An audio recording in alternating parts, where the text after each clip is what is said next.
Hello friends, welcome to our channel my cooking journey. இன்றைக்கி நம்ம சேனலில் ஒரே ஒரு கப் அரிசி மாவு வச்சு ஈஸியாக பிகினர்ஸும் செய்யக்கூடிய தட்டை ரெசிபி தாங்க செஞ்சு காமிச்சிருக்கேன்.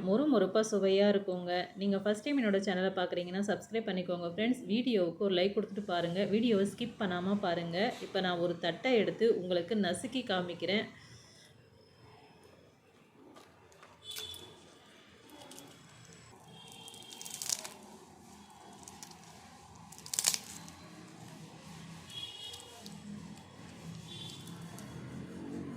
இந்த மொறுப்பான தட்டையை நீங்களும் செய்யணுன்னா எப்படி செய்கிறது, இதுக்கு தேவையான பொருட்கள் என்னென்னு பார்க்கலாம் வாங்க. இப்போ ஒரு மிக்சிங் பவுல் எடுத்துருக்கேங்க. அதில் ஒரு கப் அரிசி மாவு எடுத்துருக்கேங்க. அரிசி மாவு நான் வீட்லேயே கழுவி காய வச்சு அரைச்ச மாவு தாங்க. நீங்கள் பேக்கெட் மாவு வேணாலும் எடுத்துக்கலாம். இதுக்கு ஒரு கைப்பிடி அளவுக்கு ஏற்கனவே வறுத்து தோல் நீக்கின வேர்க்கடலை எடுத்துருக்கேங்க. ஒரு கைப்பிடி அளவுக்கு சேர்த்து மிக்சி ஜாரில் சேர்த்து இதை லைட்டாக அரைச்சி எடுத்துக்கலாங்க. இது பாருங்கள், நான் வீடியோவில் காமிச்ச மாதிரி இது போல் கொரப்பாக அரைச்சி எடுத்துக்கலாம். இப்போ நாம் இதை அரிசி மாவில் சேர்த்துக்கலாம். அதுக்கடுத்து ஒரு கைப்பிடி அளவுக்கு கருவேப்பிலையை நல்லா பொடியை கட் பண்ணி எடுத்துருக்கேங்க. அதையும் சேர்த்துக்கலாம். கருவேப்பிலை சேர்க்குறதால நம்ம தட்டை நல்லா மணமாக இருக்குங்க, சுவையாகவும் இருக்கும். இதுக்கு தேவையான அளவு உப்பு சேர்த்துக்கலாம். நான் ஒரு அரை ஸ்பூன் அளவுக்கு தனி மிளகாய்த்தூள் சேர்த்துருக்கேன். ஒரு ஸ்பூன் அளவுக்கு ஜீரகம் சேர்த்துருக்கேங்க. இப்போ இந்த மாவை நம்ம ஒரு ஸ்பூனால் எல்லா பக்கமும் படுற மாதிரி கலந்து கொடுத்துக்கலாம். அதுக்கடுத்து ஸ்டவ் பற்ற வச்சு நான் எண்ணெய் காயறதுக்கு வச்சுருக்கேங்க. சூடான எண்ணெய் ஒரு 2 கரண்டி சேர்த்துருக்குறேன். சேர்த்து நல்லா மாவில் எல்லா பக்கமும் படுற மாதிரி கரண்டியாலேயே கலந்து கொடுங்க, சூடாக இருக்கும் அதனால். அதுக்கடுத்து கையை வச்சு நல்லா பிசைஞ்சிக்கலாங்க. நல்லா அழுத்தம் கொடுத்து நல்லா நம்ம சேர்த்த எண்ணெய் மாவில் எல்லா பக்கமும் படுற மாதிரி கலந்து கொடுத்து, இது பாருங்கள், உருண்டை பிடிக்கும்போது இது போல் உருண்டை பிடிக்க வரணும். அது போல் கலந்துக்கோங்க. அதுக்கடுத்து கொஞ்சமாக தண்ணி சேர்த்துக்கோங்க. தண்ணி சேர்த்து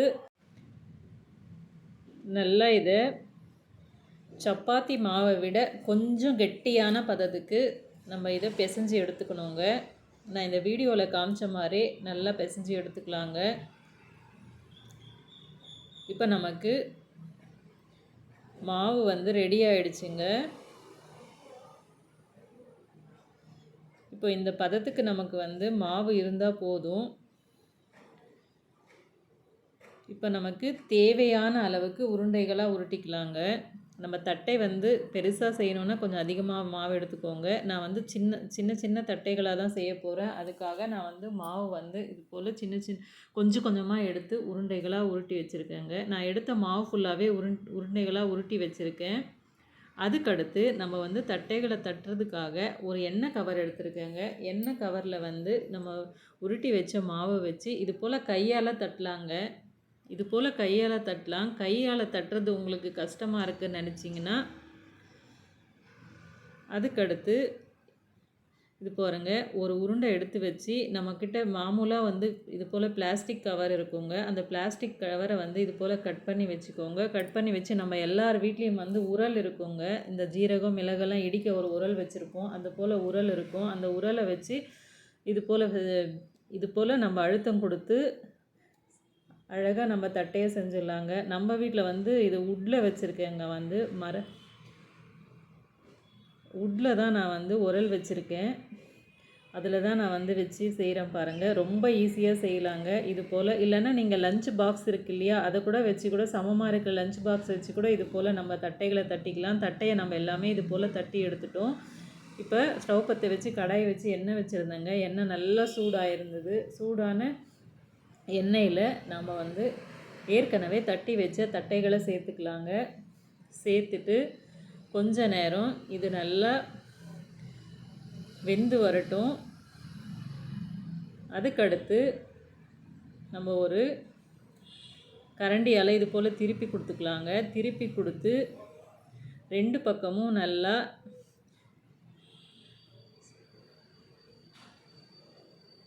பொன்னிறமாக வர வரைக்கும் சுட்டு எடுத்தால் நமக்கு பர்ஃபெக்டான தட்டை ரெடிங்க. நீங்களும் தவறாமல் ட்ரை பண்ணி பாருங்கள். பிகினர்ஸாக இருந்தாலும் பரவாயில்லைங்க, ஈஸியாக செய்யலாம். சாப்பிட்றதுக்கு ரொம்பவே சுவையாக இருக்குங்க. நம்ம அதிகமாக கருவேப்பிலையும் சேர்த்துருக்கோம், நல்லாவே இருக்கும்.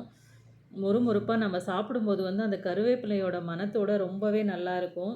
தவறாமல் ட்ரை பண்ணி பாருங்கள். இதே போல் நான் வந்து எல்லா தட்டைகளும் இது போல் தாங்க பொரிச்சு எடுத்தேன். நம்மளோட தட்டை ரெடி ஆகிடுச்சு பாருங்கள். சூப்பரான தட்டை ரெடிங்க. நீங்களும் தவறாமல் ட்ரை பண்ணி பாருங்கள். வீடியோ பிடிச்சிருந்தா லைக் பண்ணுங்கள். தவறாமல் சேனலுக்கு சப்ஸ்கிரைப் பண்ணிக்கோங்க. பாய்ங்க.